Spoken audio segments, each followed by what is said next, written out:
అమ్మ గతంలో చూస్తే 2019 ఎన్నికలకు ముందు జగన్మోహన్ రెడ్డి గారు అనేక హామీలు ఎన్నో చెప్పారు. అంటే రాజధాని ప్రజలు, రాజధాని రైతులతో సహా అందరూ మోసపోయిన పరిస్థితి. ఈ రోజున చివరికి సెక్రటేరియట్ కూడా తాకట్టు పెట్టుకునే పరిస్థితి. అంటే ఇక ముందు ముందు ప్రజలు లేకపోతే వాళ్ళ ఆస్తులు గతంలో చూసాం. తాగుబోతులను తాకట్టు పెట్టిన ఒక్క ఏకైక ముఖ్యమంత్రి అని చెప్పి ఆయనకు ఒక పేరు పడింది. ఈరోజు సెక్రటేరియట్ కూడా తాకట్టు పెట్టారంటే ఎలా చూడాలమ్మా? ఆంధ్రప్రదేశ్ పరిస్థితి ఏంటి? ఆంధ్రప్రదేశ్ పరిస్థితి అంటే ఇంకేముంది, మొత్తం కొలాజ్ చేసేసాడు. ఒకటి కాదు రెండు కాదు, వ్యవస్థలన్నీ నాశనం అయిపోయినాయి. రౌడీయిజం ఎక్కువైపోయింది, గంజా ఎక్కువైపోయింది, దోసుకుంటాం తప్ప ఏం లేదు. ఆ దోసుకుందా రేపు ప్రజల మీద వేరజిమ్మేస్తాడు. కష్టపడిన సొమ్ము కాదుగా. ఇవాళ సెక్రటరియట్ పెట్టాడు, రేపు ఏపీలో ఉన్న ప్రజల మీద కూడా తాకట్టు తెస్తాడేమో అని భయంగా ఉంది. బ్యాంకుల్లో పెట్టి జనాన్ని కూడా అటువంటి పరిపాలన. పుస్తకాల మీద కూడా ఆయన బొమ్మలు వేసుకుంటున్నారు. అంటే చివరికి పొలాలు కూడా మావే, మా ప్రజలే అంటే నాయే అని చెప్పి వాటి మీద కూడా అప్పులు పెట్టుకునే పరిస్థితి. ఆ స్థలాలు ఎవరైనా రిజిస్ట్రేషన్ చేసినా మళ్ళీ ఆ బుక్ మీద ఈయన పేరు ఉండాలి. అసలు పట్టాలని ఇచ్చే పేద ప్రజల ఆ కాగితాలు తీసుకెళ్లి బ్యాంకుల్లో పెట్టి రుణం తీసుకుంటే వాళ్ళు బోధిపోవు. అన్ని ఇచ్చాం ఇన్ని ఇచ్చాం, ఏమి ఇచ్చావు నువ్వు? దోసుకుంటాం తప్ప ఏం తెలియదు. ఎంత తొందరగా పంపిస్తాడా అని ఏపీ ప్రజలు 24 గంటలు దేవుణ్ణి ప్రార్థిస్తున్నారు. ఆ రోజున తల్లి, సొంత తల్లి ఆ రోజున బైబుల్ పట్టుకుని నా బిడ్డకు ఒక అవకాశం ఇవ్వండి అని అడిగిన, లేకపోతే చెల్లెలు నేను జగనన్న వదిలిన బాణాన్ని మా అన్నకు ఒక ఛాన్స్ ఇవ్వండి అని అడిగిన, ఈ రోజున తల్లి చెల్లి దగ్గర లేకపోయినా కూడా, అంటే వాళ్ళు కేవలం ఆయన వల్లే మేము బయటకు వచ్చామని చెప్తున్నా కూడా ఇంకా మీరే నా చెల్లెళ్ళు, మీరే నా అక్కలు అని చెప్పి రాష్ట్ర మహిళల్ని మోసం చేద్దామంటే అంత అమాయకంగా ఉన్నారంటారా? ఎవరు లేరు ఇక్కడ. రాష్ట్ర ప్రజలందరూ ఎప్పుడు పంపిద్దామా ఈ సైకోని అని చూస్తున్నారు. మానవత్వం గల మనిషికి అయితే ఒక మాట కాకపోతే రెండో మాట వింటారు. ఒక మృగానికి ఏం చెప్పినా మనం అర్థం కాదు. మరి అలాంటి వ్యక్తిని ఎలా నమ్మారంటారు? నమ్ముతారు. ఏముంది, ఒక అబద్ధాన్ని 100 సార్లు చెప్తే నిజం చేయగల సామర్థ్యం ఉంది ఆడి దగ్గర. అది అప్పుడు నారావారి రక్త చరిత్ర అని చెప్పి అదే అటువంటి అన్ని పెట్టాడు. ఈ రోజున సొంత బాబాయ్ కూతురు చెప్తుంది, మా అన్న లాంటి వాడిని నమ్మి ఇంకోసారి మోసపోవద్దు, మీరు ఓటేయద్దు అని. ఎంతమంది చెప్పినా రేపు ఇవన్నీ లోన్లు తెచ్చాడు, ఇవన్నీ తీసుకొచ్చాడు, సెక్రటేరియట్ డబ్బులు ఇవన్నీ రేపు ప్రజల మీదకి వెరజిమ్ముతాడు. ప్రజలు ఎలాక్ట్గా ఉండాలి అనేది మేము కోరుకుంటున్నాం. సో ఇప్పటికే చెత్త పన్ను ఎప్పుడు లేని విధంగా, ఏ రాష్ట్రంలో ఏ ముఖ్యమంత్రి విధించని విధంగా ఈ రోజున చెత్త పన్ను ఆంధ్రప్రదేశ్ ప్రజలు కడుతున్నారు. ఇంకా అంటే మీరు చెప్పినట్టుగా ఈ సెక్రటేరియట్ వాటి మీద ఆస్తులు దాన్ని తాకట్టు పెట్టిన పరిస్థితి కానీ, లేకపోతే తాగుబోతులను తాకట్టు పెట్టి తీసుకొచ్చిన అప్పులు కానీ, ఈ రేపొద్దున ఈ భారం అంతా ప్రజల మీద పడుతుంది. అసలు పారిపోకుండా చూసి వెయ్యాలి జైల్లో ముందు. అసలు ఎంత తిన్నాడో అది ఎంత వసూలు చేయాల్సిందే. లేకపోతే ప్రజలు అసలు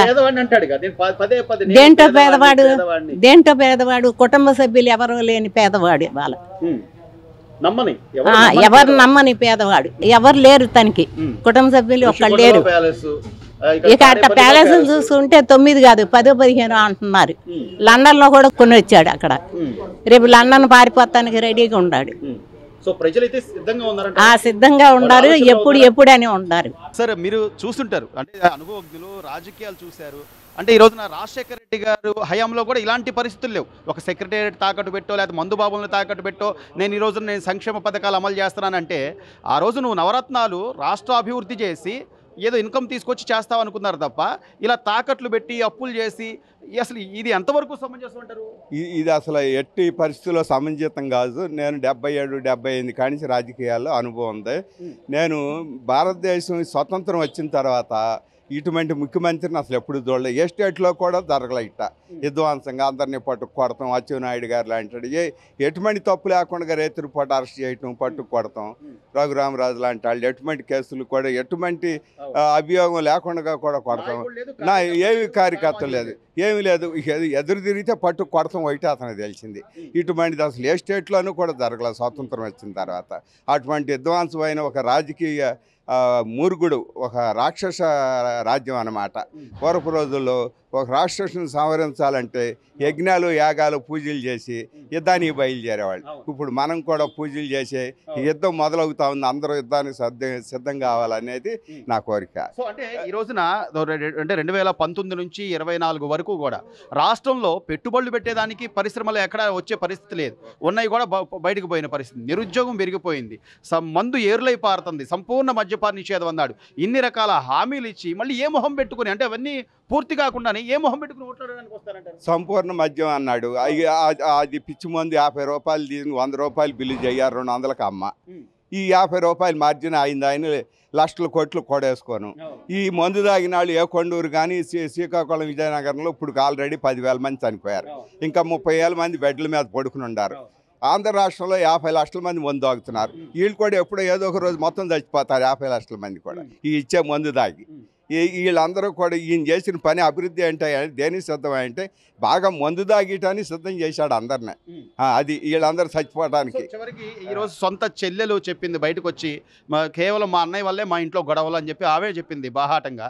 ఈరోజు సొంత బాబాయ్ కూతురు అంటే ఒక ముఖ్యమంత్రిగా ఉండి మా నాన్న చనిపోయిన వ్యక్తిని ఆయన కాపాడుతున్నాడని చెప్పి ఆమె స్పష్టంగా చెప్పింది. ఇంకోసారి అలాంటి వ్యక్తి ఓటేయిద్దని కూడా చెప్పింది. అయినా కూడా నేను మీ తమ్ముడిని, మీ బిడ్డని, నాకు నన్ను ఇంకోసారి గెలిపించండి అంటున్నాడు. అసలు ఎవరు నమ్మరు. ఇది పబ్లిక్గా సొంత చెల్లెలే బయటకి టీవీకి వచ్చి ఛానల్స్కి వచ్చి అన్నీ చెప్తున్నారు. వాళ్ళు ఇట్లా జరిగింది మా కుటుంబంలోనూ, ఇది ఈయన ఒక దుర్మార్గుడు, పరమ దుర్మార్గుడు, ఎవరో నమ్మొద్దని చెప్తున్నారు. ఎవరో కూడా నమ్మరు, నమ్మే పరిస్థితి లేదు. ఎక్కడా కూడా అన్నీ కూడా అభివృద్ధి అంతా ఆగిపోయింది, పిల్లల భవిష్యత్తు అంతా దెబ్బతినిపోయింది.